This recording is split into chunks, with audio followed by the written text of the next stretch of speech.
तेलंगाना के जिले महबूबनगर में खुसूसी बैंक लोक अदालत का इनेकाद अमल में आया। इस लोक अदालत से जिला चीफ जस्टिस प्रेमावती ने मुखातिब करते हुए कहा कि मौजूदा समाज में लोगों को खुशी से जिंदगी गुजारने के लिए आमदनी के मुनासिब जराए की जरूरत है।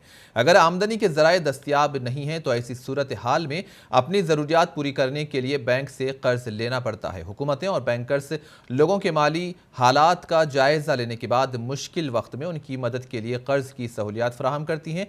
लोगों को इनसे फायदा उठाना चाहिए। इन्होंने कहा कि लोगों को बैंकर्स की जानिब से फराहम किए गए कर्जों की अदायगी में भी वक्त की पाबंदी करने की ज़रूरत है ताकि लिए गए कर्ज अंदरून वक्त बैंकों को अदा कर सकें। इन्होंने कहा कि बैंकर उन लोगों को कर्ज की सहूलत दोबारा फराहम करते हैं जिन्होंने वक्त पर अपना कर्ज अदा किया हो।